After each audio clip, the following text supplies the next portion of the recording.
लगता है काजोल ना अपनी माँ वाले कैरेक्टर से अभी तक पूरी तरह बाहर नहीं निकल पाई हैं। The narrative of the movie was as सूखा as the roti that I had in the lunch today. एक, दुई, तीन, no, I am just counting the number of dialogues जो इब्राहिम ने इस मूवी में बोले हैं।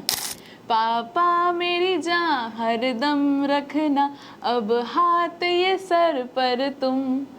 नहीं, लिटरली जब मैंने first half of the movie देखी ना, मुझे ऐसा ही लगा कि मैं फर्स्ट कॉपी ऑफ एनिमल देख रही हूँ, बट पिक्चर तो अभी बाकी है मेरे दोस्त। नमस्कार, you are watching Phatafati review with me Sneha, और आज के आमी देखे नियेची OTT ते release latest movie of Kajol, Ibrahim and Prithviraj, that is Sarzameen. इस मूवी का वैसे तो मेन टॉपिक ऑफ चर्चा है इब्राहिम और उनकी एक्टिंग, बट उस पर बाद में आते हैं। पहले बात कर लेते हैं मूवी की स्टोरी की। So the story is about an army personnel जिनका नाम है विजय मेनन। तो विजय मेनन के जो बेटे हैं उनकी आंखों में he is good for nothing. Act के बारे माने कोनो कॉम्बेर ना छेलेटा, ना ही वो ठीक से बात कर पाता है, बात करते समय वो स्टैमर करता है, अपने लिए स्टैंड नहीं ले सकता है, मतलब निहायत ही फट्टू।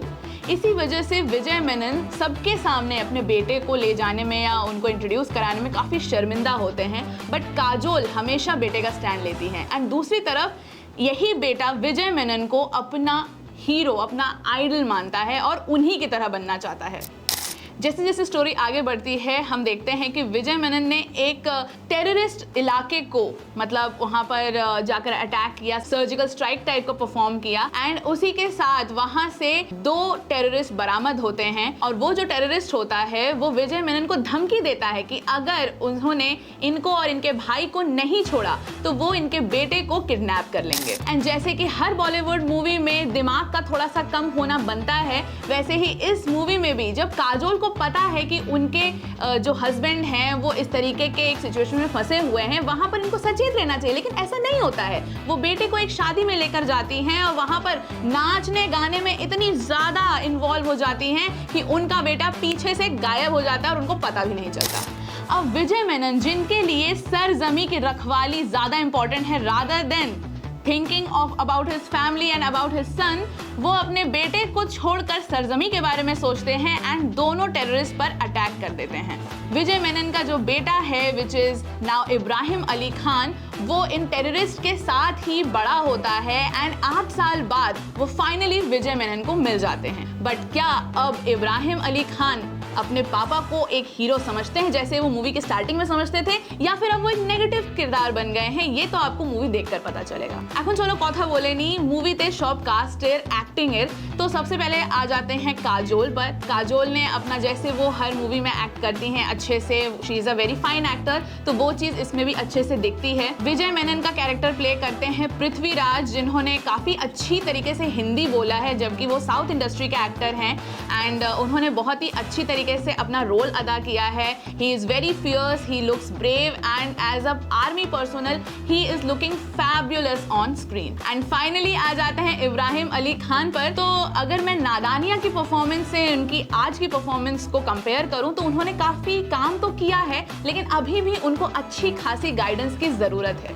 उनको थोड़े से कम ही डायलॉग्स दिए थे मेकर्स ने, ताकि वो अपने एक्सप्रेशंस एंड अपने पर्सनैलिटी से ज़्यादा खेल सकें, एंड वो चीज़ कहीं ना कहीं काम भी करी है मूवी में, क्योंकि उनका कैरेक्टर इस तरीके से था कि उनको हाफ ऑफ द मूवी में थोड़ा सा मिस्टीरियस रखा गया है कि वो एक अच्छे किरदार है कि एक बुरे किरदार है, एक कंफ्यूजन रखने की कोशिश करी है, एंड वो कंफ्यूजन कहीं ना कहीं इब्राहिम के कैरेक्टर में दिख रही थी। अब कुछ चीज़ें जो मुझे इस मूवी में थोड़ी सी खली, वो था मेकर्स का ये डिसीजन कि उन्होंने फर्स्ट हाफ में ही जितनी भी मिस्ट्रीज या जितने भी सवाल जो एक ऑडियंस के दिमाग में पैदा होंगे, उनका सोल्यूशन या उनका जो आंसर है वो फर्स्ट हाफ में ही दे दिया है, जिसकी वजह से हमारी कहीं ना कहीं उम्मीद बढ़ जाती है कि एंड तक आते आते हमें एक बहुत अच्छा प्लॉट ट्विस्ट मिलेगा, लेकिन वो प्लॉट ट्विस्ट कहीं ना कहीं सही तरीके से लैंड नहीं हो पाता है, एंड आपकी जो एक्सपेक्टेशंस हैं उस पर एक तरह से पानी फिर जाता है। अगर मैं इसको और अच्छे से एक्सप्लेन करूं तो जैसे ही इब्राहिम अली खान 8 साल के बाद टेररिस्ट के चंगुल से छूटकर विजय मेनन के पास वापस आते हैं, तो विजय मेनन के दिमाग में काफ़ी सारे सवाल उठते हैं, जैसे कि अब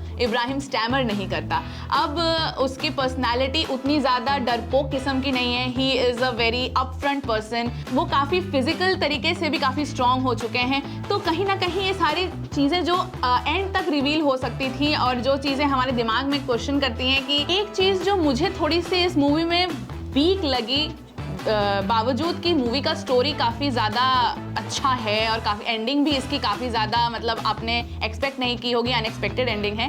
जो कमी इस चीज़ में थी, इस मूवी में थी, वो था इस मूवी का नरेशन। मतलब आपको फर्स्ट हाफ में ही आपके सवाल जितने भी दिमाग में आ रहे होंगे, जैसे कि जब इब्राहिम 8 साल बाद रेस्क्यू होते हैं तो अब वो स्टैमर नहीं कर रहे हैं, उनकी पर्सनैलिटी काफ़ी ज़्यादा सुधर गई है, वो अब एक अपफ्रंट इंसान की तरह सामने आते हैं। तो कहीं ना कहीं आपके दिमाग में सवाल आता है कि क्या ये वही लड़का है जिसको 8 साल पहले किडनैप किया गया था, और क्या ये अभी भी एक पॉजिटिव किरदार हैं या फिर ये एक नेगेटिव किरदार में बदल चुके हैं। ये जितने भी सवाल के जवाब है ना, ये आपको कहीं ना कहीं फर्स्ट हाफ में ही मिल जाते हैं। तो जिसकी वजह से हमारी एज एन ऑडियंस काफ़ी ज़्यादा एक्सपेक्टेशन बढ़ जाती है मूवी के एंडिंग को लेकर। लेकिन जब एंडिंग का पार्ट आता है, एंडिंग का प्लॉट ट्विस्ट आता है, तो आप उतने ज़्यादा उस चीज़ से प्रभावित नहीं होंगे, उतना ज़्यादा कुछ अनएक्सपेक्टेड सा फील नहीं होगा। शायद जो एंडिंग है वो सही तरीके से लैंड नहीं हुई, जिसकी वजह से ये मूवी थोड़ी सी आपको वीक नज़र आती है। अगर मैं ओवरऑल इमोशंस की बात करूं तो इतना बड़ा टॉपिक था, एक बाप बेटे के रिश्ते की, एक माँ बेटे के रिश्ते की, पेट्रियोटिज्म की, लेकिन पता नहीं कहीं ना कहीं वो सारी चीज़ें सम अप होकर स्क्रीन पर नहीं दिखाई पड़ रही थी। मूवी काफ़ी कट टू कट बनाई गई है, कोई भी फालतू के सीन्स नहीं हैं, कोई भी बहुत ज़्यादा स्ट्रेस्ड सीन्स नहीं है, मूवी का पेस भी काफ़ी अच्छा है, लेकिन उसके बावजूद वो इमोशंस कहीं ना कहीं आपको स्क्रीन पर नज़र नहीं आते हैं। अगर मैं गानों की भी बात करूं तो singers like Sonu Nigam, B Praak and Shreya Ghoshal, इन सब ने अपनी अपनी आवाज़ के गाने इस मूवी में प्रोवाइड किए हैं, लेकिन उसके बावजूद भी जो मूवी का बैकग्राउंड म्यूज़िक है बहुत ज़्यादा कैची या बहुत ज़्यादा इमोशनल आपको फील नहीं करवा पाती है। मतलब बी प्राक का जो एंड में गाना आता है, that is quite good, that's also a remake, but हमें नॉर्मली आदत है बी प्राक के पेट्रियोटिक गानों को एकदम बार बार सुनने की, लेकिन शायद इस गाने को आप एक बार मूवी में अगर सुन लोगे तो बाद में घर पे तो चला के नहीं सुनने वाले हो। तो যদি আমি ওভারঅল এক্সপিরিয়েন্সের কথা বলি তো movie could have done better because the story is something new, but फिर भी कहीं ना कहीं वो इमोशनल आपको ज़्यादा नहीं कर पाती है। इस वजह से I would give this movie a 2 out of 5 stars। बाकी क्या आपने सरजमी देख ली है या आप देखने वाले हो या नहीं देखने वाले हो, जो कुछ भी है आकर मुझे मेरे कमेंट सेक्शन में ज़रूर बताइएगा। अगर आपको ये वीडियो अच्छी लगी तो इसको लाइक कीजिएगा, हमारे चैनल को सब्सक्राइब कीजिएगा। আর তার সাথে আমি আপনাদেরকে বলবো দুগ্গা দুগ্গা।